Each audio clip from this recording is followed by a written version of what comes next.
All right, guys, welcome to week 5 of the gambling show. I'm here with Yanni. How's it going, man? I don't know. You tell me, man. Whole lot of red. Dude, like Whole lot of red. I loved the board last week. I was like, this is the week we get it back on track, and I just shit my pants again. So after a hot start, it has just been brutal. But the good news is we've been here before, or at least I've been here before. I know how to get my way out of it, hopefully. We have 2 years running where I've finished over 500 in the green. That's all the goal is, right? So plenty of time to make it up. And I guess that's the perfect segue. Let's get into the week 4 recap. I'll start first. The Titans plus 7.5. That was not even close. I gotta apologize about this one because I think Yanni said that he thought that maybe I was mad at the Texans for not covering for me the previous week. I think part of that may have been true. And what another thing that I think is also absolutely true about this Titans team is that I want to believe in them, man. I want to believe in them so bad. I love Cam Ward. Brian Callahan, even though he's getting like just destroyed by the media, he is De La Salle guy. Like, that's where I went to high school. I was like, oh, I think they're looking up. But in the words of Cam Ward, this team is ass, man. Like they actually in the first half of the game, like the, the Titans missed 2 field goals, like, and it was 6-0 at halftime. Like, so really, it was kind of an even game up until like midway through the third quarter. Then the Texans started scoring touchdowns and pulling away. And it's that thing, man, right? Like football is a complementary game. Like your defense, if they're playing well, can keep you in it for a little bit, but when you consistently get nothing out of your offense, 3 and outs over and over and over again, and force your defense to stay on the field, like there's going to be a breaking point. They hit their breaking point. Lesson learned on this Titans team, man. I think they're much. Just have to treat them as a much worse team than I wanted them to be. Chargers minus 6.5. I'll save that one for Yanni because it featured his second team, kind of fucking us there. The Rams minus 3.5. This was the only one I got right, and honestly, I got lucky on this one. The Rams got the ball back down. 23-20. Yeah, it was 23-20. So in by all accounts, like I think it was like 2 minute warning or something. So I was like, okay, well they're probably going to go down and kick a field goal. This thing goes to overtime. Rams let on a field goal. There's no way this covers right at 3.5.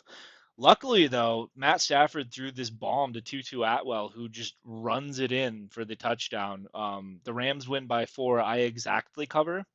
Um, I'm not going to say it was the right side. I think the Rams are the better team than the Colts, and I had that right. But the Colts played them way tougher than I thought. The Rams could not put them away. There were a couple of plays too, right? They really swung at AD Mitchell, basically breaking off a 70-yard touchdown, then fumbling the ball at the goal line. A lot of weird shit happened for this bet to hit. I guess for the Rams, right? It's the other side of them not covering against the Eagles. I just happened to get lucky here. I'm happy I did though, because it kept me from wearing a clown costume this week. Oh, the Ravens minus 2.5. I gotta eat. I gotta eat some crow on this one, man. I think I totally evaluated this Ravens team. Per my words, I said I think this Ravens defense is like grossly misexaggerated right now. I thought the people were just like freaking out over nothing, and the Ravens had lost to like the Lions and the Bills at that point in time, right? I was like, okay, like this Chiefs offense to the isn't like the level of the Bills and the Lions. I feel like Lamar is going to score here, but listen, man, Mahomes is an underdog.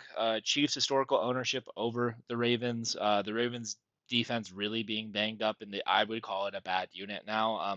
Total miss. The Chiefs like blew them out by like 28 points. It wasn't close. Lamar leaves. Totally the wrong side. I guess the good part about this is you only lose one bet. Like picking a hilariously wrong game doesn't make you go 0-2. Same thing, 0-1, but it's fine. We move on. We're gonna take some lessons from that though. Then the Packers minus 6.5. Another one of my picks of the week that did not hit. So I'm now 0-4 on these. Not great. I'm stinking it up. But listen, guys, I'm going to tell you what my favorite pick on the board is. I'm not going to stop doing that, even if I am jinxing it.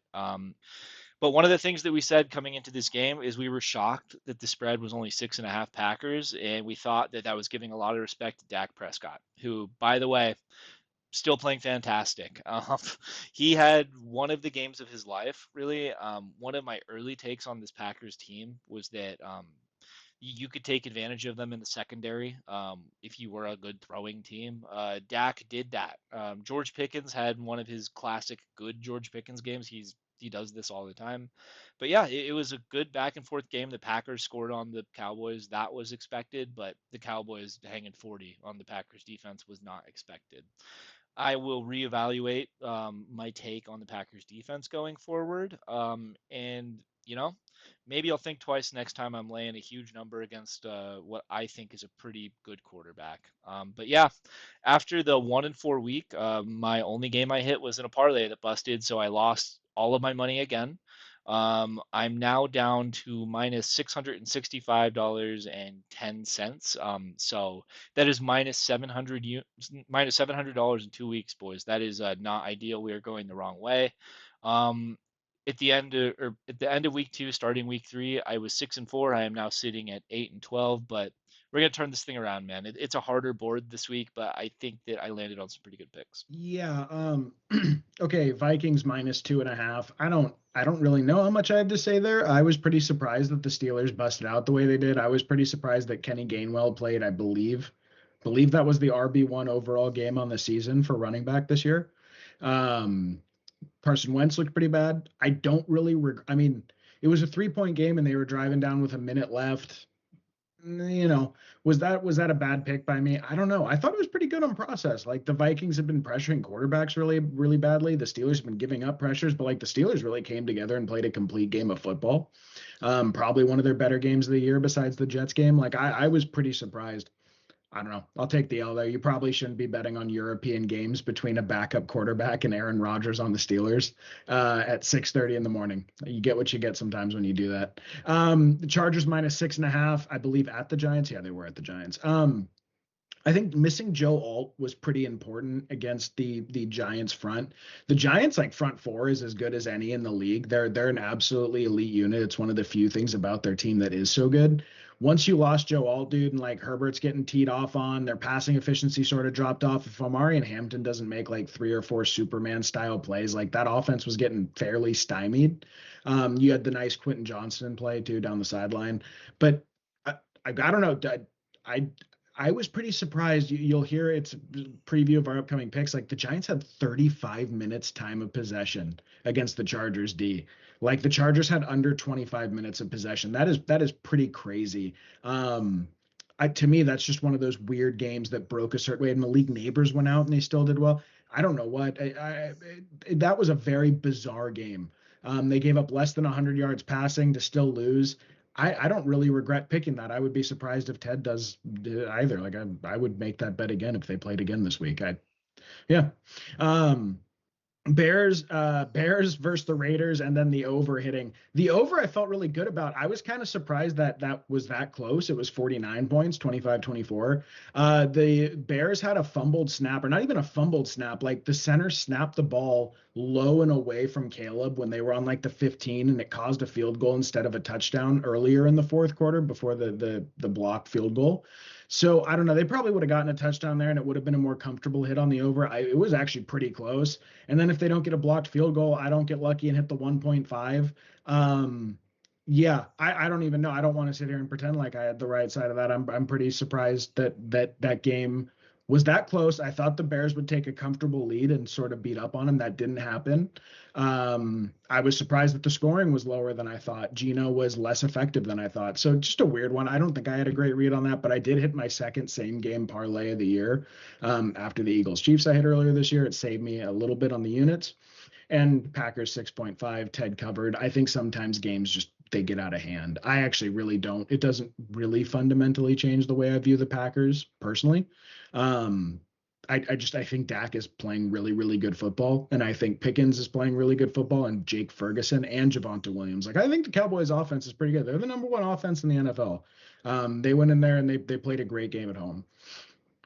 So I did dig my way out one unit. I think I was sitting around high fives last week in the hole. Now I'm down at the basically 5 units flat in the hole at 499.12. I'm 6-13-1 on the year, but I have hit 2 parlays. I'm working my way out of it. We're working our way out of it, and I feel okay about this week. We'll see how it goes. All right, time for the week 5 picks, and I'm getting even more aggressive this week than I was last week. We'll see if it works out. Hopefully it does. All it takes is one good week, and I'm back in the green here. I am taking the Dolphins Panthers over 45.5 points. That is my only single bet of the week. And then I'm doing a four-leg parlay. I don't think I've ever hit a four-legger on the show. I've given away five-leggers that haven't hit, and I've hit a couple three-leggers, but I've never done a four-legger before. So I felt like this was the week to do it. I'm taking the Cowboys -1.5 against the Jets. I'm taking the Lions -10.5 against the Bengals. I'm taking the Bills -8.5 against the Chiefs, and sorry, the Bills -8.5 against the Patriots, not the Chiefs. I was jumping ahead to where I'm taking the Chiefs -3 against the Jaguars. The theme of this parlay is that I am giving away points freely here. Professional bettors love underdogs. They're in love with underdogs. They love getting points from the books. I feel like the edge this week is betting against bad football teams. So that's what I'm going to do here. If the four leg parlay hits, that returns $1,304.82, which is enough to comfortably get me in the green here. So really need this one.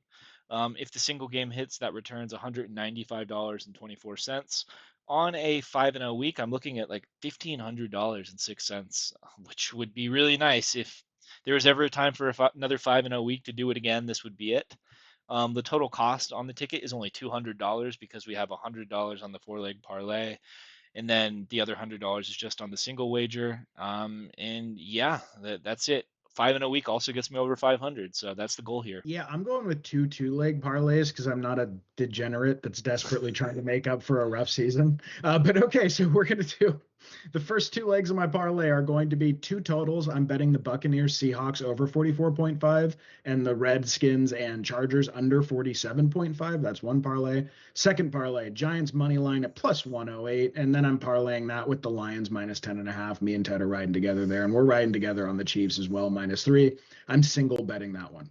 Total parlay return 757.53. Other return just the Chiefs game 184.75 on a $100 bet.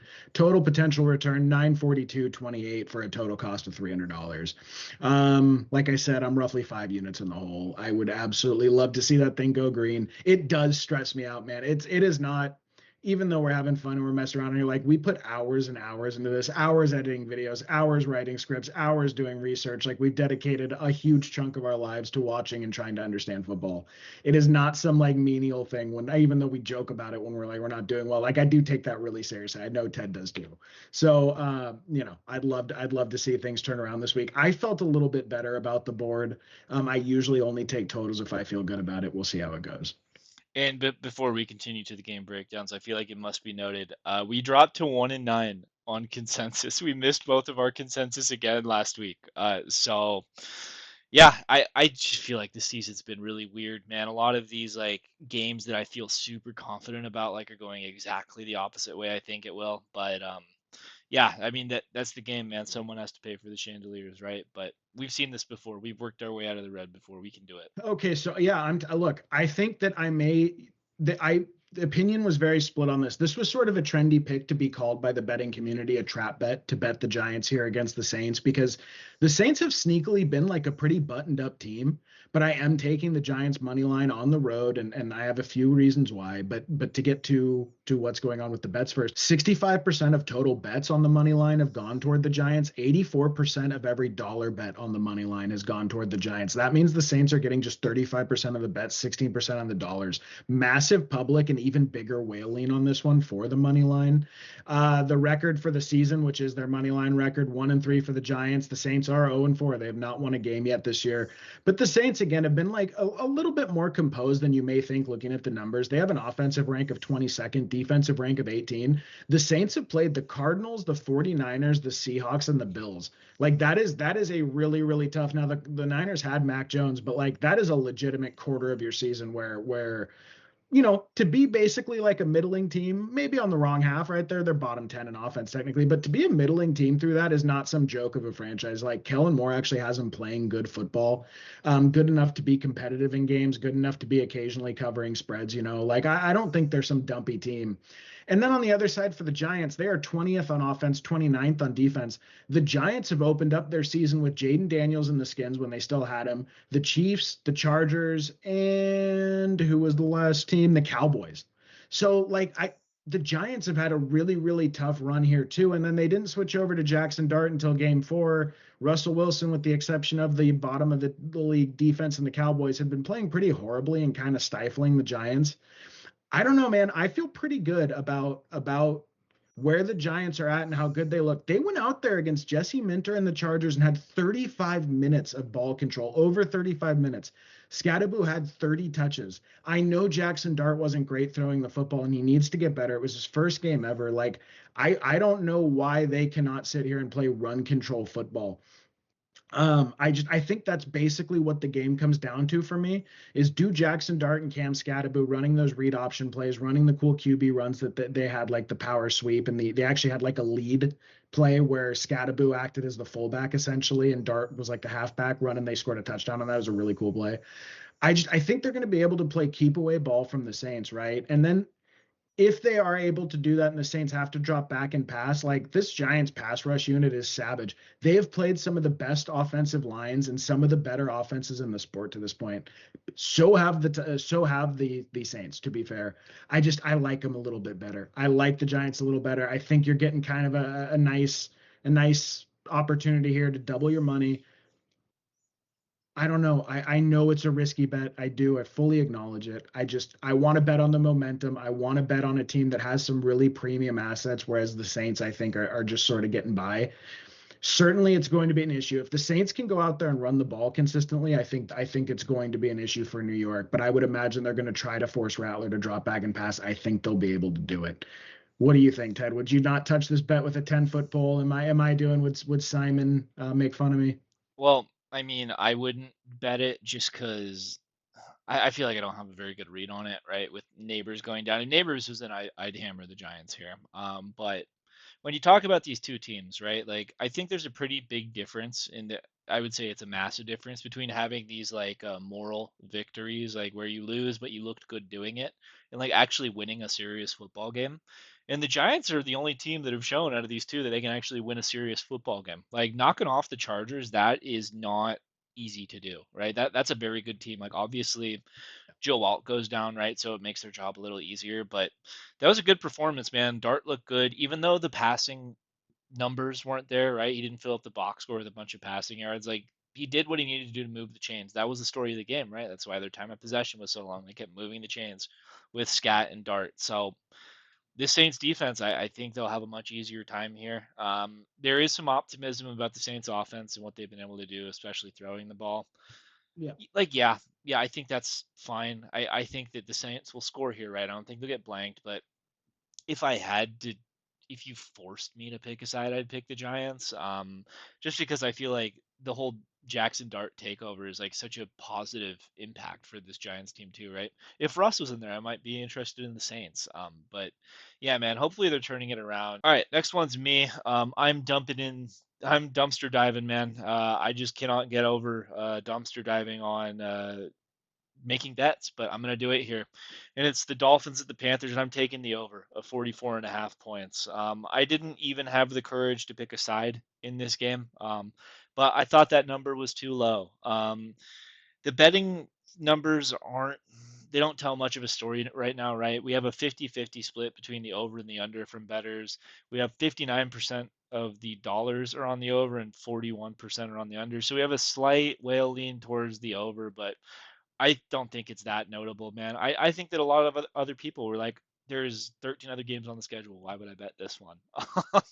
But it is what it is. Both of these teams are both only 1-3 on the over under on the year, so that's kind of interesting. Then for the offensive defensive stuff, the Dolphins are 26th in offensive rank. That's just yards allowed, and 26th in defensive yards allowed. Then the Panthers are 24th in offensive yards gained and 19th in defensive yards allowed. So this game really comes down to a couple of things for me, man. I think these might be two of the worst defenses in the league. The Dolphins, excuse me, the Dolphins have like a horrendous secondary. They're really, really bad. They didn't give up that many passing yards last week against Justin Fields, but it's because they allowed 200 yards on the ground rushing.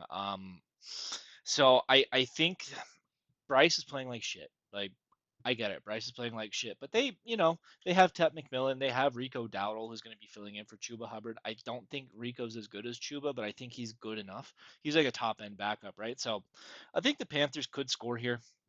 I think like if the Panthers got to 20 points, it wouldn't shock me, right? And then for the Dolphins, their offense has been pretty good.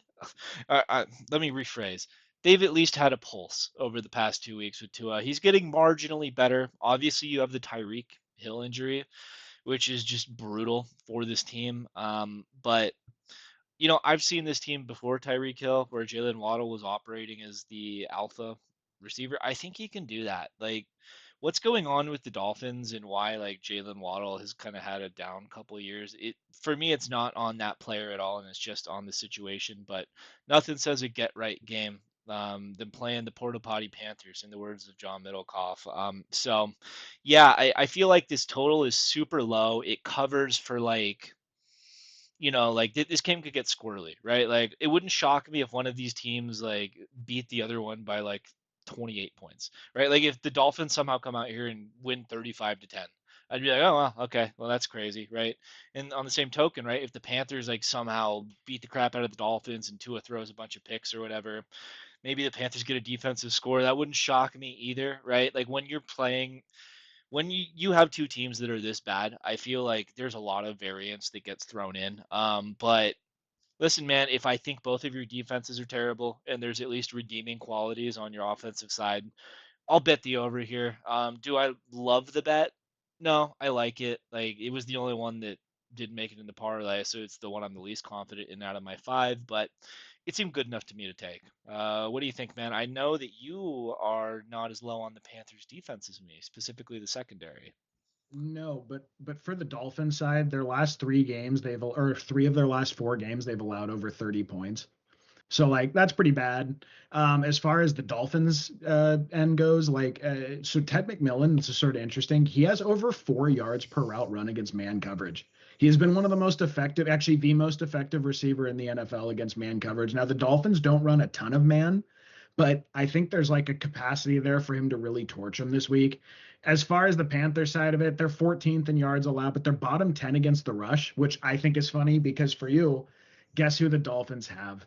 They have Devon Achane, who's currently 10th in the NFL in total scrimmage yards, who got 22 touches last week after Tyreek Hill went out, and who Mike McDaniels was talking about as the centerpiece of their team. So, ironically enough, because the Horn matchup is going to go on Waddle, and actually the Panthers' pass defense has been very good this year, I believe that your hopes and dreams will lie in the hands of Devon Achane having a big game here. And I think he does. I think he absolutely will. He's been one of the best running backs in football, at least in terms of production. I maybe you don't agree with him as a player, but in terms of production, he has been one of the best. And I think it's funny because you hate him and you will have to pull for him hard here. And I think he gets it done for you, by the way. And I think that the Panthers are going to be able to move the ball and put up enough points. Again, the Dolphins have allowed over 30 points in 75% of their games this year. So I think it's a good bet. The only reason I didn't bet on it is the Dolphins are so weird. Like I have no idea. Like I just don't feel good at all about having any sort of Dolphins feelers out there, you know. So they're just sort of an avoid team for me right now. But I think the spread will hit. I do think I went back to like there was that streak we had when we first started the show where we would just always bet the Dolphins when they'd play bad Yeah, teams, and like we won all of those bets. It was like one of the yeah, best bets you could make in like yeah. 2023, I think was the year. You just bet the Dolphins to beat the shit out of a bad team, right? The goalposts have moved for me. Now I'm not nearly as in on Tua as a player or the offense or anything that's going on there, but it's gotten marginally better. I've noticed an improvement, right? Like the Dolphins hung in there against the Bills. Was it because like it was a end of the season effort? Maybe, maybe. I don't know. We'll see though. I don't know. I'm not as sold on this Panthers secondary. I think the Tua might have a good game here. This might be the rare good Tua game. Like maybe Tua Yeah. goes over 300 yards and people believe in him and pick him up on their waivers, and then he lets him down again. Do you know what I specifically remember was that year when I took I think it was 14 and a half versus the Raiders. It was after they had put up 70 on the Broncos, and I took them 14 and a half against the Raiders, and they hit it. That hit it like 17 points the next week. Yeah. Crazy how much can change in like just 2 years, man. It's a totally Yeah. different conversation about that team. All right, this one is me as well. Full disclosure to the fans, I had a different game in my original five, and I ended up having to play this game. I was like, no, I need to put this one in. I'm taking the Dallas Cowboys -1.5 at the New York Jets. I'm betting on this Cowboys team, which I feel like they're one of the biggest grab bags in the NFL right now. Like you can either tie the Packers or you can lose by 28 to the Bears or almost lose to the Giants with Russell Wilson. So it felt really bad taking this one. I hate taking this bet, but I feel like you have to do it. I feel like this is a must play. Right now, the betting breakdown: 65% of total bets are on the Cowboys against the spread, and 66% of the total dollars against the spread are on the Cowboys. So I mean, not much of a whale lean here. The Jets have 35% of the total bets and 34% of the dollars. Both these teams are 2-2 against the spread this year. The Cowboys are the first ranked offense in yards yards gained, and they are the worst defense in yards allowed. So the Cowboys really good on one side of the ball, really trash on the other side of the ball. And for the Jets, they rank 21st in offense and 20th in defensive rank. So I guess not great at either side by the numbers.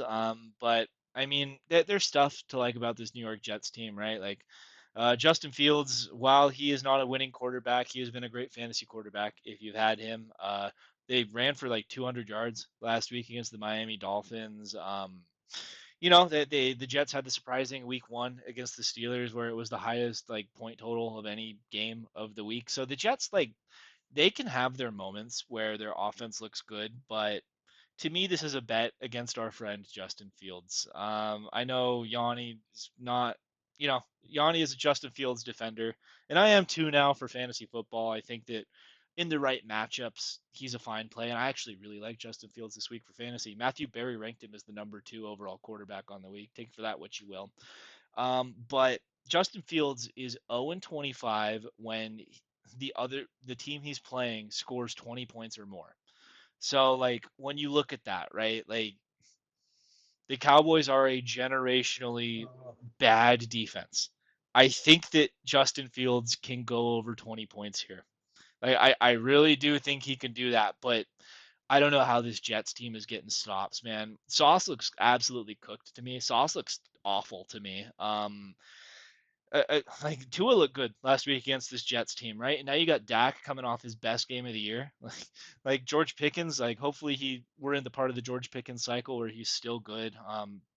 To me this game looks like I don't know. I wouldn't be shocked to see the Cowboys hang 40 again here. I just feel like Fields is more likely to do something stupid to like give the ball away or give the Cowboys an extra possession, right? Whether that's a fumble, whether that's an interception, anything like that.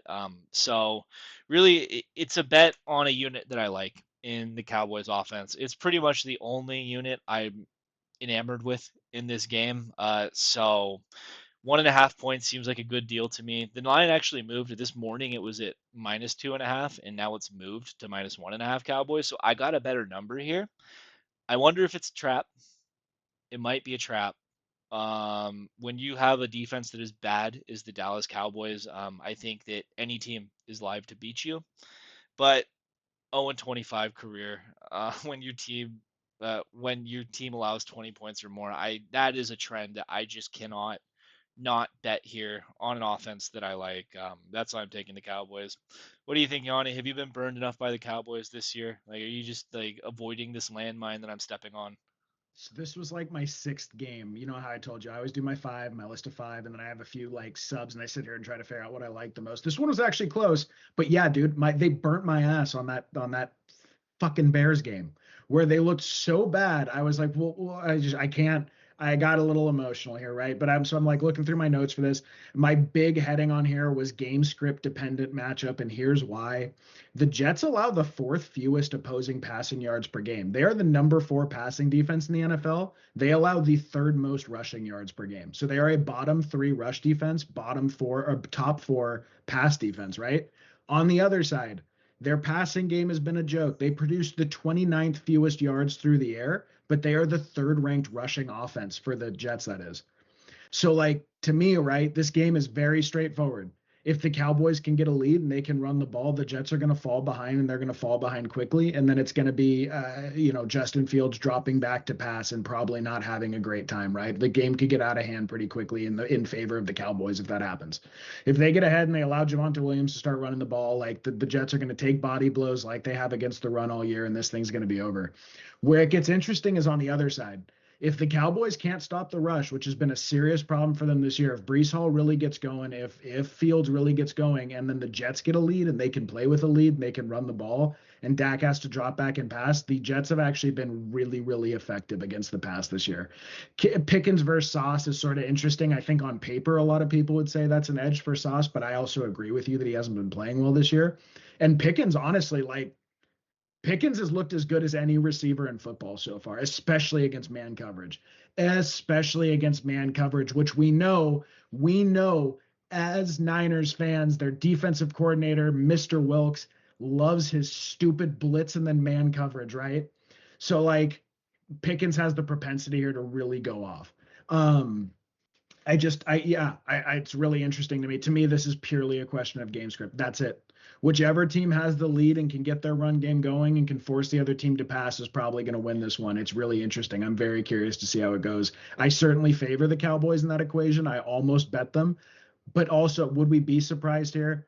Like if this was like a 200-yard Brees Hall game, you know what I mean? Just Brees Hall and Justin Fields running that read option, going off. Brees Hall has one of the 5 highest target shares per route run in the NFL, by the way. Meaning when he runs a route, when he draws a target, he's top 5, which is crazy.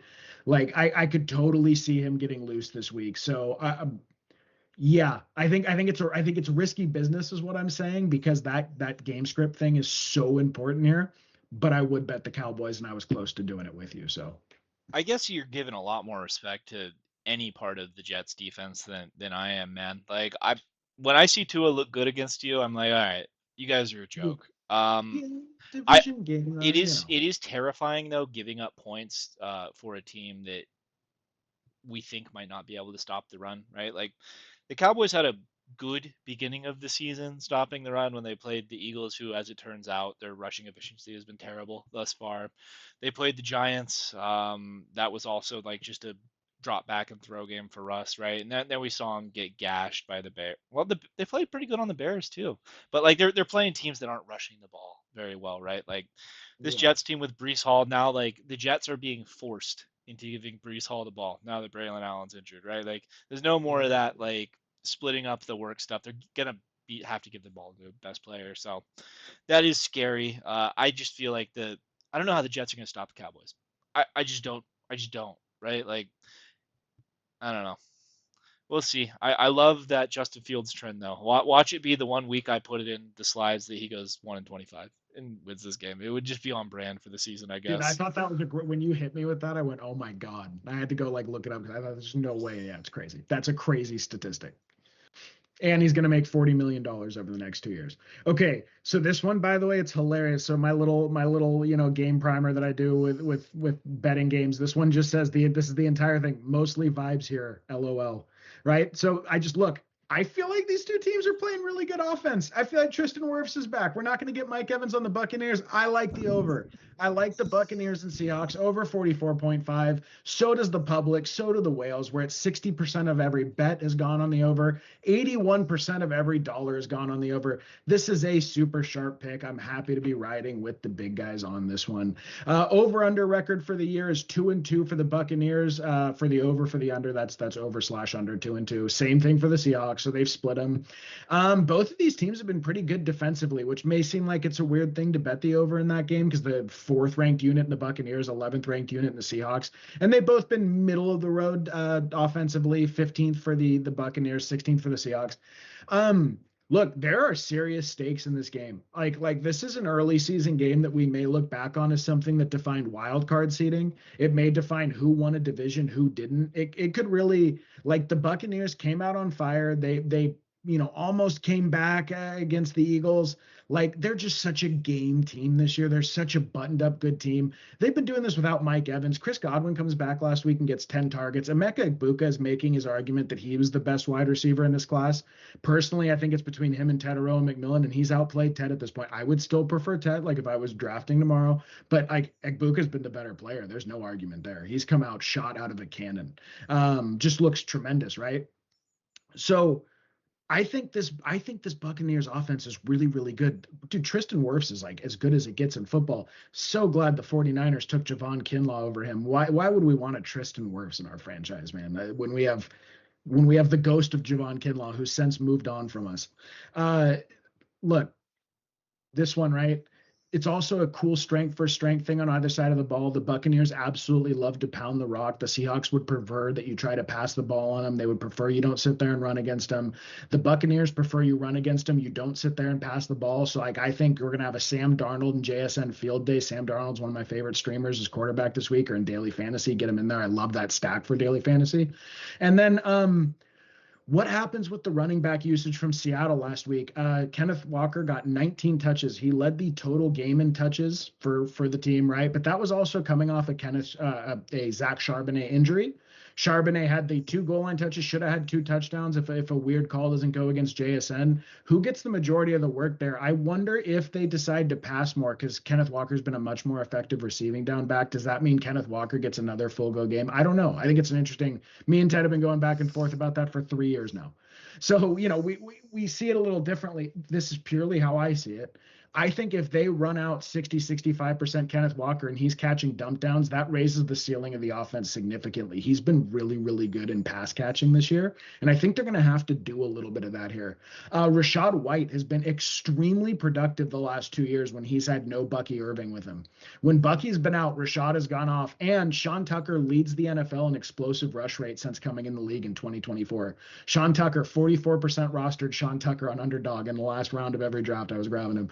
Um, I think there's like a lot of offensive momentum for both of these teams. It's the highest of highest stakes for both of them. The Seahawks are going to remain tied for first place in the NFC West if they win this. Um, I really like this one. I'm really excited for the game. I'm really excited for the offenses here. And I think even if the Buccaneers fall behind, if the Seahawks go up 24, 28 points, Baker's going to keep throwing the rock. 44.5 felt like a nice low number to attack it at. I understand why the number's there. It's showing respect for, a cumulative 2 top 12 defenses, one of which is top 5 in yardage allowed. Like that's legitimate. It really is. But I think both of these offenses are strong where the other one's weak, and I'm very comfortably taking the over here. I'm so comfortably taking it, I'm parlaying it. Yeah, I mean, it's definitely a low number, right? Like for when you're playing Baker Mayfield, when Baker Mayfield's involved in a game, 44 and a half seems pretty low to me.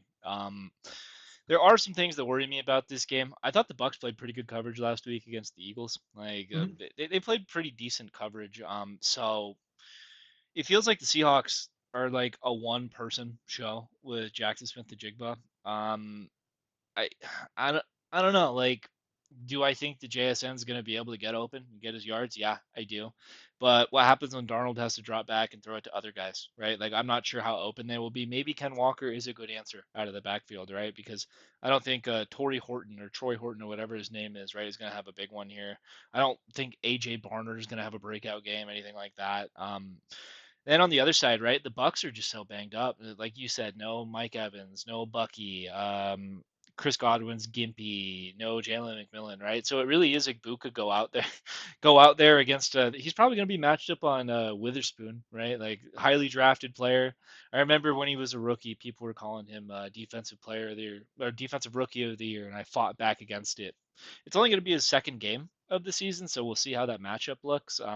There are some like advanced analytics that say that Igbuka does not get open very much.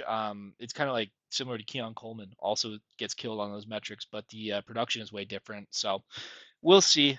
It would not shock me if you're not pacing to hit this number, and then you get a Baker Mayfield flurry at the end that pushes you over. I think this will be like a nail biter. It'll be a nail biter game. I think towards like who wins the game and the total here too. If I had to bet on a side, like I'll take Baker Mayfield over. Like it freaks me out for a couple reasons, but I like the wager for sure. Bro, honestly, at this point, I've just had better luck attacking point totals this year. That's just where I'm at. Like it's like when you're taking a beating and I'm just trying to hide, and I like the only time I haven't taken a vicious beating this year has been on point total. So that's what I'm trying to do here. And I'm doing it again here.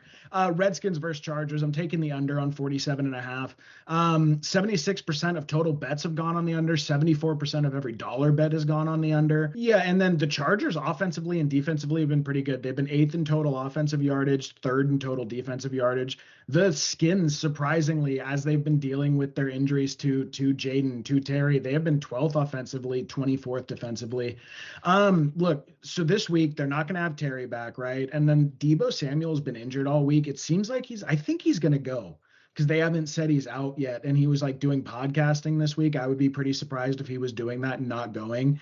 But like a lot of their pass catchers have been going in and out of the injury report. This is already one of the most efficient pass defenses in the NFL in the Chargers. And like again, I have so much respect for Jesse Minter. I keep talking about him. I think he's going to be the next big defensive head coaching hire. Probably because Robert Saleh is not going to get in the cycle this year. Mike McDonald's been doing so well, and he's his disciple. I think it's heading that way. I was surprised he didn't get interviews this year. It's really hard, man. So you're gonna have Jaden. Like Jaden had a similar injury to what Brock Bowers had. And like we've seen sort of what Brock Bowers looked like when he came back. I would imagine he's going to be playing with a brace on his leg. I'm not expecting the same level of mobility we typically see out of him. I'm expecting a few down weeks out of him, and he doesn't have his Batman and Robin as him and Terry. Terry's not going to be out there.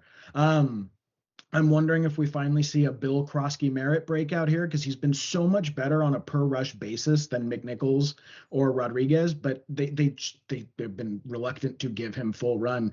Even if they do, the Chargers defense has been so good. The last four games, the Chargers have held opponents to 21, 9, 20, and 21 points. And those are against like legit that is against, they've been going against the Chiefs, the Broncos, interdivision games. And I just don't know. 23.75 implied team total for the no Terry McLaurin Redskins feels a little high. This was an interesting one. I'm trying to pull the actual wording. Per Datarama on Twitter, an excellent source you should follow if you're a serious fantasy player. They have really good polls. Don't listen to their advice. For some reason, they randomly mix in like other advice that I don't care about, but data-wise, they're really interesting. 63% of Hampton's rush attempts this year have come on gap run schemes. The Commanders are the fourth best team in yards per carry, third best in success rate against gap run. So the Commanders have been absolutely destroying gap run schemes, which is the Chargers' whole run scheme, and they now don't have Joe Alt back there. So I would imagine it's going to be a game where they tell Herbert to drop back and throw quite a bit. Washington is 13th in sack rate, and now no Joe Alt. I think Herbert's going to get absolutely teed off on. Last week, what did Herbert have? I have it somewhere in here. The Giants held Justin Herbert to 202 yards, one touchdown, two picks. That's the Giants. The Commanders have been a significantly better defensive unit this year. So I think Herbert's going to get hit a lot. I think he's going to air it out a lot. He's going to get his numbers, but it's a hard, like on paper, this is a lot harder than it seems for the Chargers versus the Skins defense.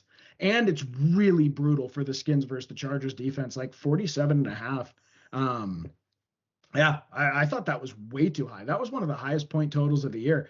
That to me is like if you're talking about an indoor game somehow, if these teams are playing indoor, that's like the total would be indoors, both fully healthy, both with their full offensive units. Sure, maybe I would take that number, but with the current state of things, absolutely not. And the whales and the public agree with me. Comfortably taking 47 and a half under and parlaying it with my other game total. So I kind of like it. Here's my breakdown on the game, right? Because Jaden's gonna go, but Terry's out and Debo missed like the last two practices. So like it's very possible Jaden's running out there with like Luke McCaffrey and a bunch of Jags, right? Like Lane, so rookie Lane might be his leading receiver this yeah, week. like he has nobody there, plus he has the banged up knee, right? So that's a really tough spot to be in against this Chargers defense. But when you talk about Jaden Daniels, right? Like he does some of the craziest shit you've ever seen on the football field. Like this guy, like it was largely, I'm gonna go ahead and say almost entirely on his back the NFC Championship run. So Yeah. to me, the spread on the game is Chargers -2.5. Like I like a lot of what the Chargers are going to be able to do in this game, but betting against Jaden freaked me out. So I would have stayed away from that. Yeah. Um, on the other side for the Chargers, right? Like I don't think this is going to be a big Hampton game. That piece you No. pulled from Datarama, like, yeah, I think that's legitimate. And Hampton has been very much a kind of boomer bust kind of running back, right? Like when he hits a hole, he's gone. But a lot of his runs like aren't very efficient, I guess. Like he has cool looking runs. I think. What's that guy's name who gives out the angry run of the week? I don't remember, but yeah, angry runs. Yeah, yeah. Oh, He Hampton is the current holder of the axe or whatever for the angry run. So like people are liking how he's looking, but this Redskins team, they are 24th in total yards allowed and 28th against the pass. To me, this is a massive Justin Herbert spot. I have him in fantasy. I am stoked to be rolling him yeah. out here. Yeah. You make a good point about like the Chargers line being banged up and stuff, but also I think it's a huge difference between like Brian Burns and Kayvon Thibodeau and Abdul Yeah. Carter and what the Redskins have, which is like effectively Josh Sweat. Like Yeah. I don't Well, they have I don't know. scheme. The skins get to you by scheme, right? So they call blitzes more. And Justin Herbert tends to be a really good prognosticator and diagnoser of what's coming, right? So like, yeah, I don't think he's going to go for 201 and 2 again. No. So my read on the game is that the Chargers, there's no way they go under 28 points, and I think they might hit 30. So for me, this bet is I think the Redskins are going to come out and suck, which I would lean that way.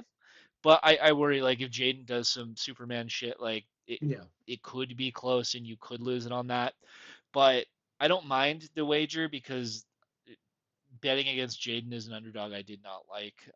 So I like it. I my guess is the Redskins will struggle by all accounts. Like they don't have the personnel right now. Jaden's coming off an injury. Like so I think that is a pretty good bet. I think it hits, but you also I think you're going to be rooting against Jaden. You're going to be rooting for Jaden Daniels to have a bad offensive performance, which I think is a scary spot to be in. But by the Yeah. numbers, I think you're probably right.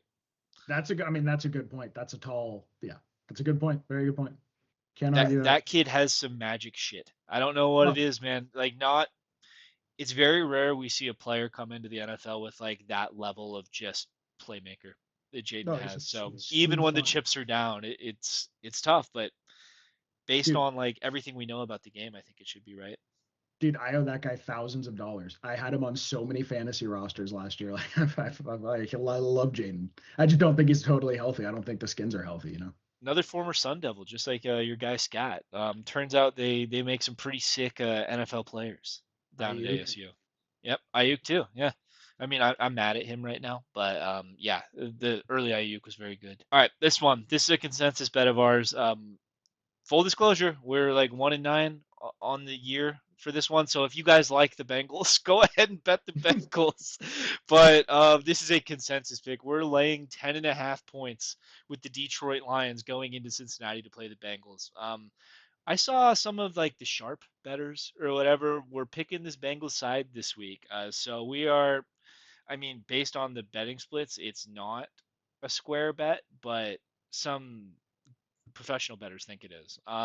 For the betting breakdown, 81% of total bets against the spread are on the Lions here, and 90% of the dollars against the spread are on the Lions here. So Vegas really wants the Bengals in this one. The Lions record against the spread is 3-1. The only game they didn't cover was that first one against the Packers. I'm wondering if that might have just been the what the fuck game of the year. We always have one of those, right? Like last year it was the Raiders beating the Ravens. Like you look back at it, you're like, how did that happen? Like, so maybe that's what it is. The Bengals are 1-3 against the spread on the season. They have not covered in a game that Joe Burrow has not played. Actually, their only game they won against the spread, I bet on him. So that was nice. The Lions rank sixth in offensive yards gained and 10th in defensive yards allowed, and the Bengals are last in offensive yards gained. Featuring an offense with Jamar Chase and T. Higgins. That is $70 million invested in your wide receiver room. With Chase Brown, I mean, a lot of people really liked his chances to have a breakout year. That just has not been happening. And then they rank 30th in defense, which is also really bad. So I feel like this game, like you can break down whatever numbers there are. I'm sure Yanni has more of like exact figures that might point to this bet being a good one. But for me, this is entirely a cultural based bet. What we know about MCDC, what we know about Dan Campbell in the time that he has been the Lions coach, is that he will run up the scores on bad teams. He does not give a fuck. He got Ben Johnson mad at the presser after the game after he ran up the score by 35 points against the Bears, and Ben Johnson goes, "That's what he does. What do you want him to do?" Right? So we know Dan Campbell has no problem beating the shit out of other teams, right? And to me, this Bengals team, it looks like they've given up. They're sitting at 500, and we're not even like a third of the way through the season. But oh man, it looks bad. To me, what really sticks out is in a standalone game in prime time last week, on a 4th and 3 when the Bengals were down 24 points, with 3 minutes left to go in the game, they punted on 4th and 3. What do you have to lose by going for it there in that situation, other than just saying, "Hey, we're done with this. We want to get the fuck out of here," right? And then when they hit the 2 minute warning, the Broncos had a 1st and 10 with exactly 2 minutes left to go. The Bengals had all three of their timeouts. So they could have taken them and gotten the ball, or at least forced the Broncos to run plays, and they just let them kneel the ball 3 times and got out of there, right? So to me, I just see this Bengals team that looks like it's given up. It looks like the locker room is just fucking destroyed without Joe Burrow. And they're going against a team that's like finally starting to hit their stride. They're known for blowing out bad teams. Like, I look at this like Dan Campbell would never allow his team to not go for it on 4th and 3 when they're down 24, and he would fucking never not use his timeouts, man. Like at this point, right, without Joe Burrow, the Bengals are kind of screwed, man. They kind of spent their money the way that Joe Burrow wanted them to spend their money. So they have really nice weapons on the outside, but they don't have a line that can protect the quarterback. So when Joe Burrow's gone, it's like, hey, that's great. You have really nice wide receivers out there, but Jake Brown is getting killed. Um, I feel like it's on Zach Taylor. Like when you don't have Joe Burrow to like come up with some scheme to help your quarterback, right? Like we saw that on Thursday with Kyle Shanahan. He did what he could to help Mac Jones, and they pulled out a great win undermanned. I don't see heart or give a shit from this team. So like the meathead, we love making fun of the meathead football coach on this show, right? Nick Sirianni, Dan Campbell, but those guys would not allow their teams to be doing this. So if you're not good at scheming and you're not a motivator, what are you doing other than just riding the coattails of your generational players that you happened to get lucky and draft? It wouldn't shock me if the Lions win by 30 here. I'm gonna put my stink on this. It's my favorite pick of the week. This is my pick of the week. Take that for what you will. I just would be shocked if the Bengals are competitive here. I think this could be an ugly, ugly game. What do you think, Yanni? Like, is that kind of similar to how you landed here? Yeah, I mean, just to put some like meat on the bone to what we're saying, the Bengals have scored 13 points their last two games. They've currently allowed 27, 48, and 28 points since Joe Burrow went down. 34 points per game since losing Joe Burrow. And they now face a Dan Campbell offense that is famous for running up the score that has put up 52, 38, and 34 their last 3 weeks. I don't even know. Like I was tempted to bet the point total here, and I wasn't comfortable betting it because one team's averaging less than a touchdown while giving up over 34 points per game the last 3 weeks. Dude, that is fucking wild. I think it's really bad. I think it's really bad. Like to me, like the yeah, I don't know. I don't know what to say. I don't know why the Bengals did not go after Ben Johnson. It's like too late to relitigate that. I would have gone and offered him $100 million for 5 years and seen what Ben Johnson could have gotten out of this offense, but it's too late now. They made their bed and they're gonna lie in it with Zach Taylor. I think Zach Taylor gets fired eventually this year. I think they are not going to do this for another year. Yeah. So to me, this is just like we're watching a slow funeral play out. Like, or you're like watching like the Bengals are a dead body walking, right? And then eventually it's going to collapse, but until it does, I'm going to keep betting against it. So, pretty happy to take the Lions here. Dude, this feels like one of those laughers where like Dan Skipper gets out wide, gets a pass. Oh, oh, oh, dude, I think like Montgomery might be like a top 5 running back this week. This might be like a 30 touch Monty game. Just brutal. And Brutal. for the record, if this continues, I don't think Zach Taylor makes it out of the season. Like, I mean, No. it would be really nice if the Bengals could have gotten Ben Johnson, but I'm not sure if Joe Burrow signed off on that. So while he's healing his pinky toe playing GM, his teammates out they're just getting destroyed out there. Let's get the let's get like Brian Flores as the head coach or Jesse Minter, and let's get Mike McDaniel as the offensive coordinator. I want to see a little bit of Mike McDaniel offensive coordinating for Joe Burrow and Jamar Chase and company, and get like a hard-nosed defensive mind in there. Give me Brian Flores or Jesse Minter with Mike McDaniel as the head coach, and we'll see what they can do. But I it's a think they need conversation. that, man. I think the Bengals need that like level of just Yeah, authoritarian there, right? Like when I think of a yeah, football coach, like I don't know, you played football, so you had more coaches that were like this probably, but I think of like those like hard ass coaches that are yelling at you, go take a lap, like that kind of guy. Like does what does Zach Taylor do? Like does he like ask Jamar Chase if it's okay? Like, hey, can we call a running play here, Jamar? Hey Joe, is it okay if we give the ball to Chase Brown on the goal line so you don't carry this one in?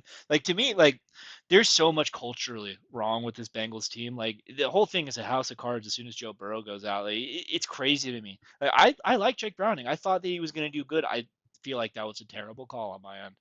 I don't know, man. I didn't foresee this level of just implosion. It's well, crazy. it's no, to me, it's no culture, right? There's no there underneath the, it really is. It's like a kid playing with Madden sticks where you go out there with Joe Burrow and you're hitting the X button and throwing cool and it's cool. It's really fun. And when it's working well, it's working, but there's nothing underneath it. There's no common culture. It is the LSU boys out there doing their thing. And now I like Joe Burrow a lot more than you, but like, I just don't like beyond that, it is a franchise that lucked into some generational players that has absolutely failed them in their prime, and Joe has a part in that, especially pushing for to sign T Higgins for 30 million. Um, yeah, man, it's really I'd like to see what Brian Flores does. Get Brian Flores in there to straighten this shit out. I give it one, like 6 weeks, and things will be tip top shape. But yeah, man, I don't Well, the whole thing the about Flores is right. Like, they didn't like how he dealt with his quarterback. They didn't like how he yeah, dealt with Tua. That he was too mean to him. I think Joe Burrow yeah, needs some of that, man. Like, hey, yeah. I know you're making $60 million a year and you have this franchise by the balls, but you're not fucking running this football team, dude. Yeah. I think Yeah, it would be a great fit, actually. Yeah. could you imagine what Mike McDaniel would do with Joe Burrow and T Higgins and Jamar Chase and Chase Brown? Like, so that's been again, this is a total deflect. Maybe we shouldn't talk about it now, but it's been something I've been like thinking about. Where is Mike McDaniel going to call plays next year? Is it the Texans? Is it the Cowboys maybe? But they look like they're going to stick with Shoddy. They're pretty good. But like, who does I think Mike McDaniel is going to go offensive coordinate for a team that actually has a quarterback? And I'm really excited about it. And I can't think of a better one. If somehow he gets here with a hard-nosed head coach defensive guy and it's Mike McDaniel and Joe Burrow, like it'll be really cool. But until then, like it's gonna be we're gonna keep betting on them. Like I cannot see a scenario where I will take them against any serious team for the foreseeable future. You know? I wonder, like, if it was a spread that was this big and it was not the Detroit Lions, maybe I pause because like of the Sure. offensive weapons the Bengals have, but it's the Lions, man. MCDC. He wants to kill you out there. Like Lamar and the Ravens, I would take them by 13.5. Oh yeah, for sure. Like Lamar would do that too. They'd be a big Derrick Henry game. All right, next one. Patriots are gonna be going to Buffalo to play the Bills on Sunday night. I believe this is the Sunday night game, and I'm laying 8.5 with the Buffalo Bills.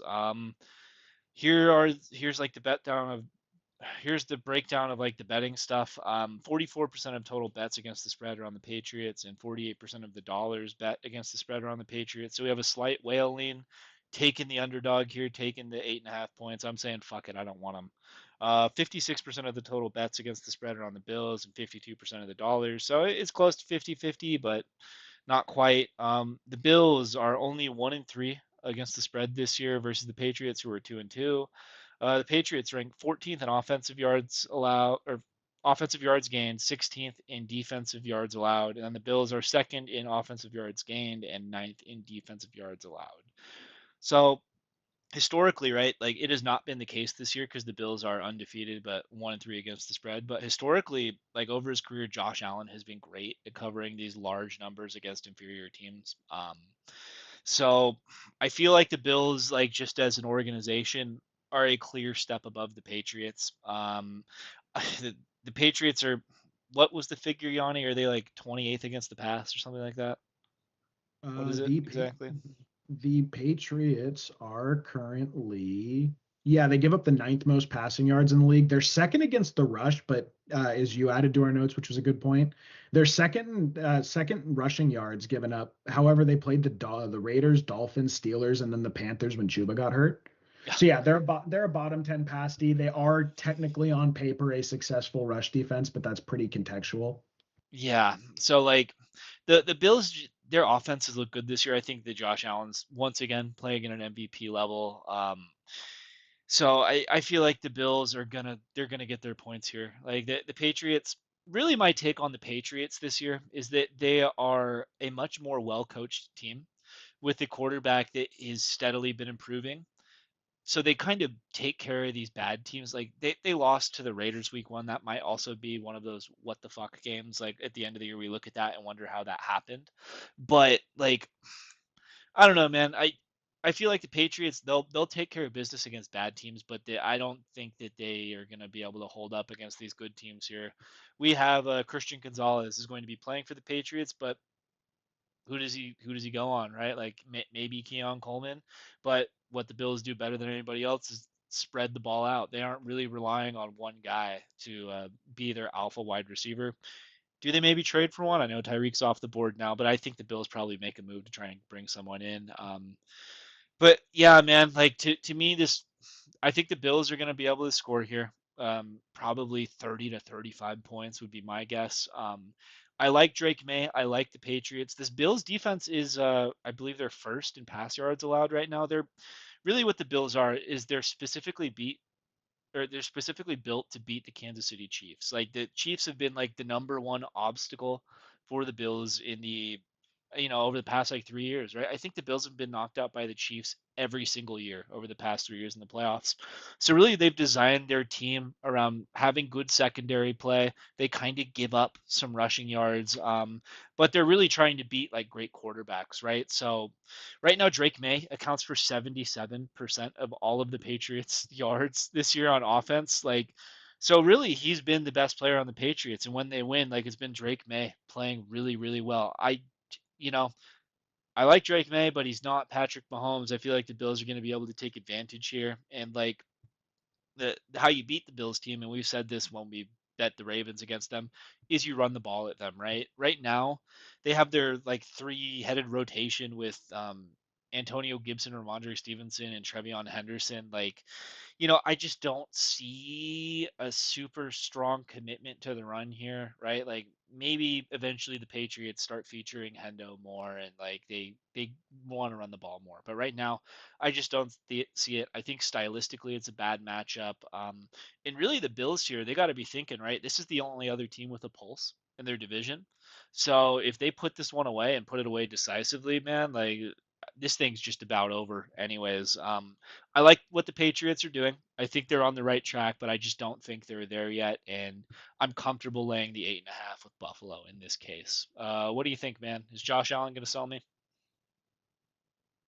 So I would definitely bet the Bills here because a 10-point win seems pretty doable. I just had some interesting things for this one. I put Can Crusher narrative. They've scored 27 points, the Patriots have this year against the Raiders and Steelers, and they scored 75 points against the Dolphins and Panthers. So they averaged 13 and a half a game against two middle of the road defenses, and the Bills are currently a pretty damn good defense. Like, I don't know, man. And then, like you pointed out, the Bills are the best passing defense in the league. They're one of the worst rushing defenses in the league. I do think the Patriots are going to come out. They're going to try to feed Ramonde, probably expand Henderson's role a little bit. He had his first rushing touchdown of the season last week, and then they really expanded Stephon Diggs' role, right?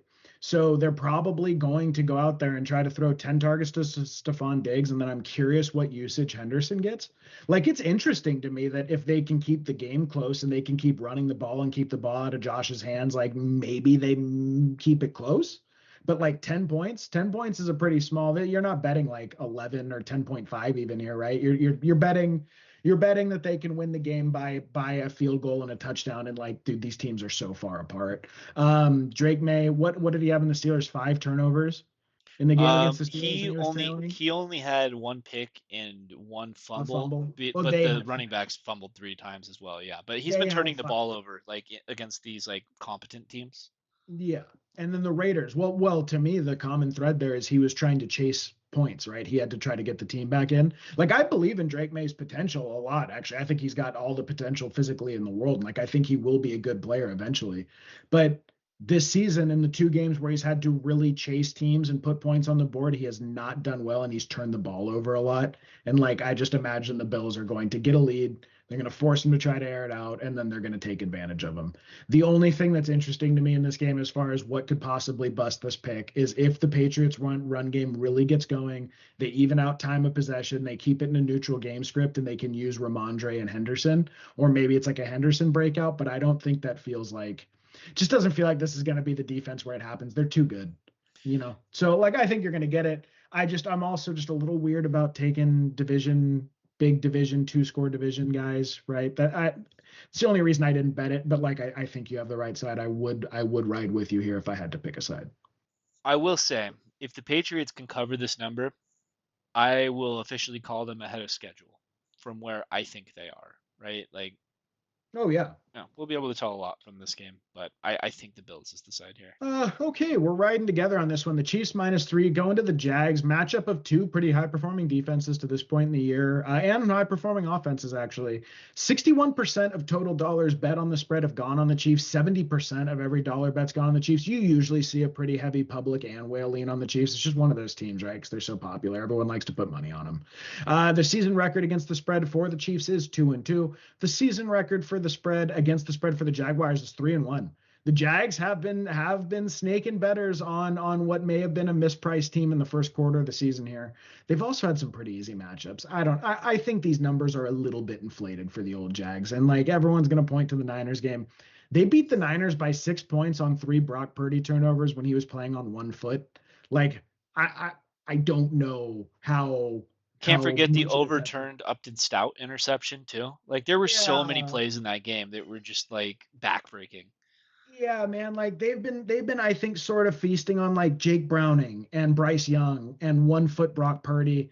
I don't think again Ted will certainly share his thoughts on this, right? I'm not quite where Ted's at, which is like they're not legitimate. I actually think they've played really good football so far this year. Specifically, their offensive line I think has looked excellent for Jacksonville, but their passing game has looked pretty broken, and I think their defense has been pumped up again. They faced Jake Browning, Bryce Young, and 1 footed Brock Purdy. Like I don't know if that's a legitimate sample to really try to say that this is like one of the better units in the sport.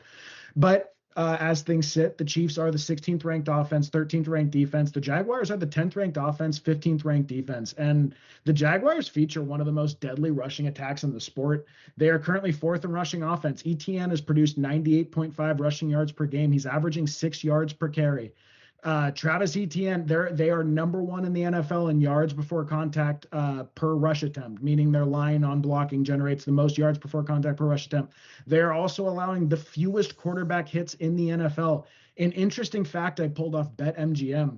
The Jaguars have a 0% success rate when Trevor Lawrence is pressured since 2024.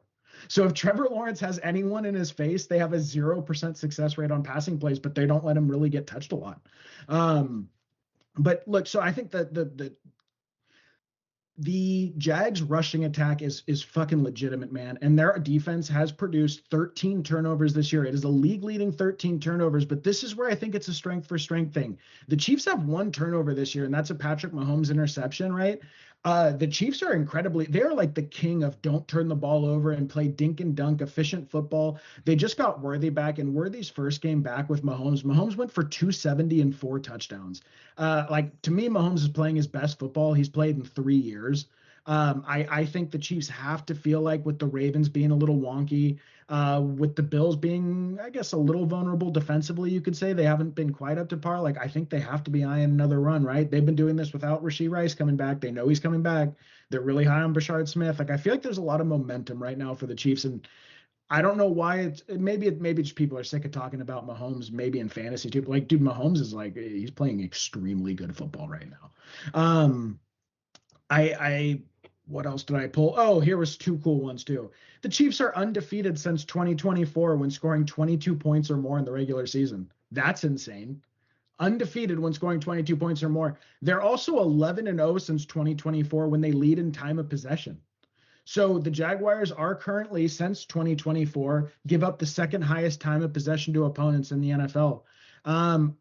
All of that to me sees it's very clear the direction I see this game going. The Jaguars are going to get the ball, or the Chiefs are going to get the ball. They're going to methodically do their dink and dunk 5 yard routes over and over. Maybe Worthy hits a big one, maybe, but the Jags have actually been pretty good at limiting explosive pass plays. But if Mahomes doesn't make a mistake, this defense has lived off turnovers. The defensive efficiency reflects the turnovers they lived off of. I see this cascading series of events where Mahomes keeps picking at him, keeps picking at him, maybe it's even field goals at first. They do that a lot. That's why I love Harrison Butker in fantasy, right? Maybe that's what they're doing. And they're sitting there and they're driving and they're picking at him. Then if they force the Jags to drop back and pass, Trevor Lawrence is actually a pretty dismal passer right now. He has a much higher passer rating when targeting tight ends or running back than he does wide receivers. There's been a total inability to get Travis Hunter or BTJ going. I don't trust Trevor Lawrence at all. And when he's so susceptible to getting pressured, even though this offensive line hasn't allowed him, Spagnuolo and the Chiefs are really damn good with their blitzing. They have a good front four. I think if the Jags cannot sit there and pound the rock, which they're going to try to do, again, another very game script dependent game, right? If they cannot do that in the second half, if they're forced to drop back and pass, that is not their bag. And if Mahomes isn't turning it over, that's not what the defense does. I think this one could get out of hand for the Jags pretty quickly. I think it's a great sell high on them at -3 for the Chiefs. Yeah, I couldn't find there was this really weird way they break down spread numbers on StatMuse. It was like Mahomes in tight games. He has a crazy record. It was like 17-6 in games where the spread was below a certain number, but it was convoluted the way they broke it down. I wish I could have pulled it, but he has a really high winning percentage in games with a low spread. It's like significantly higher than the winning percentage in games with a bigger spread. I feel really good. I don't know. I feel comfortable about this, but apparently we're squares according to what Ted's been hearing on the betting streets this week. Well, a lot of what that conversation has been is people glazing the Jaguars defense. Like I've heard every analyst, whether or not it's fantasy football, whether or not it's actual football, whether or not it's betting analyst, everyone seems to think that this Jaguars defense is like a good one and legitimate. I mean, to Yanni's point, they forced 13 turnovers. Like if your defense has like a nose for the ball, like say the Pittsburgh Steelers, like that can be a factor. Like the Steelers have not been great like in a yard from a yards allowed perspective, right? So like when we give you these defensive ranks, like the Pittsburgh Steelers over the past 3 years would probably show up pretty lower on that, but they make like these crazy impact turnover plays. They like kind of shift games, right? Like I think that's the only reason the Jaguars beat the 49ers is they got those turnovers at those times. But man, it's like they rank 15th in yards allowed, like to Yanni's graphic, and they're 26th against the pass. They're fourth against the rush, right? So like you would think that, oh, okay, well they're you can pass on them, and you probably don't want to rush at them. I don't think the Chiefs have an interest in establishing the run with Isaiah Pacheco or Kareem Hunt here. This is Mahomes' team. Everyone knows it. I think that Xavier Worthy being back and actually not at a crippled level starts to like change the math for this Chiefs team. I'm telling you boys, like get ready for like the evil empire run. Get ready for Taylor Swift at halftime at the Super Bowl. If Rice comes back and is playing at the level he was before he left, right, and Worthy is continuing to take this next step, this is the best wide receiver duo that Patrick Mahomes has had since Tyreek left. Like this might be the best duo he's ever played with. So as long as they can stay healthy, man, I'm willing to bet against the 25th defense in yards allowed in the secondary. Like Jake Browning, the only good game Jake Browning had this entire year was against the Jaguars, right? Like Yeah. some Jamar Chase, I think had like 160 yards or something. Like I really like it here. Just for reference, from a fantasy standpoint, I am starting Xavier Worthy this week over Jamar Chase, where that is an option. I am super bullish on this Chiefs side right here. I think to Yanni's point, it is a great sell high on what this Jaguars team is. They might have a nose for the ball. They might be improved from the fucking disaster they were last year. But within three of the Chiefs, I don't think so, man. I think this is gonna be like the statement game on Monday night for sure. All right, that's gonna do it for us. Hopefully this thing turns around. I cannot fucking stand coming to you guys with 1-4 and 2-3 weeks. It sucks. So Yeah. hopefully this is a good one and you guys tail us on the right week. If you made it through the whole video, thank you. Please like, subscribe, hit the bell. It'll really help the channel out. Question of the day for the audience: who's your Super Bowl pick this year? I was getting real aggressive there with that Chiefs talk. I really, truly do think that the Chiefs do it again this year, and everyone's like, fucking hate this team. It is upset. Who do you got, Yanni? Who do you think wins the Super Bowl now if you had to make the call? Wins the Super Bowl's hard. I think the Lions are the best team in the NFC. I think they're my favorite team, just top to bottom. Um, God, you're putting me on the spot, but that's okay. The AFC, I think the Bills. I feel like it's the Bills year. I really do. I think I'll still take the Bills. Um, as of now, I think the Ravens have dug themselves too deep of a hole. They're a little too beat up, and I think the Bills finally get over the Mahomes hump. So I think it's going to be a Bills Lions Super Bowl. I think the Ravens are toast. I think they're in for the season from hell. This is really interesting. So I pulled it up. Super Bowl futures right now. The Bills are the favorites. They are Yeah. plus 420. Second place is the Eagles at plus 600. Third place is your Lions at 850. You Oh got the wow. Green. All right. Yeah, yeah. So people are starting to get back on this Lions side. I think that week one game threw me off. I'm more back. I'm more in on them. Green Bay Packers are fourth at plus 900, and the Chiefs are at fifth at plus The Packers 950. should not. The Packers absolutely should not be above the Chiefs. You just can't do it. And I love the Pack. I'm way higher on the Packers than you are. I think they've played really fucking good football this year. But like you are talking about a 5 Super Bowl appearance, 3 time Super Bowl champion, 4 time Super Bowl champion, 3 time Super Bowl champion. How many is that? Fuck one. Mahomes has three. Three. Five Yeah. times he's made it. 5 times he's made it. Right. He Hmm. lost to. Yeah. Okay. Uh. Yeah. Lost to the Rams. Lost to the Bucks. No. And lost the. He only lost two. He lost to the Bucks and he lost to the Oh, Eagles. So the both of his Bengals, Super Bowl losses, he Bengals just got, lost. yeah. The Bengals lost to the Rams. Yeah, dude. So like to me, it's just I think you have to respect that level of dude. I do you think Andy Reid is above Belichick all time? He's closing in on him in wins and Super Bowls. I think personally for me, because of his involvement on the offense and because of Brady kind of taking care of half the ball, which I guess Spagnolo does for Reed. Like I personally, if I were starting a team, you got one guy at the start of their career, I would take Andy Reid every time over Bill Belichick at this point. So like, I think they have the best coach, and I think they have a top 5 defensive coordinator in NFL history. So you have a guy that I think is either the one or two best quarterback in NFL history and the best coaching staff, and including the best head coach ever. Come on, man. And I hate the Chiefs have caused me more pain than any team in the history of professional sports, but it's true in my opinion. This is coming from Niners fans who had to watch Mahomes raise the Lombardi twice on us, just dashing our hopes and dreams. I don't know, man. Like, dude, that pays out 9.5 to 1 right now. I would comfortably bet that, boys. Like, if you're in Vegas and you want to drop a futures bet, I think this is gonna be the one. But Like, yeah, do you think that, just real quick, do you think this iteration of the Eagles, let's say it's the Eagles or the Lions that get there, would you bet on Jared Goff and the Lions over Mahomes if they make it there? Or would you bet on this version of the Eagles? Maybe this version of the Eagles just because they beat him up so bad last time, but I I'd don't know. bet on this version of the Eagles. Over the Chiefs Well, not if they not make over it? the Chiefs, but like No, if they over the make it, Lions. I'm Oh saying no, if the no, no, no. Eagles or the Lions make it to the Chiefs this year. Let's say Rice comes back and they're rolling like I couldn't do that. There's no way. No, No yeah, way. no, no. This feels like to me, like I feel like whoever comes out of the AFC wins this year. I just don't think the NFC like is as strong as it was the past couple of years. Yeah. But All right. anyways, uh, that's our like football talk for the day. But thank you guys. We'll catch you next week for the free agent episode. It's actually coming out. I promise.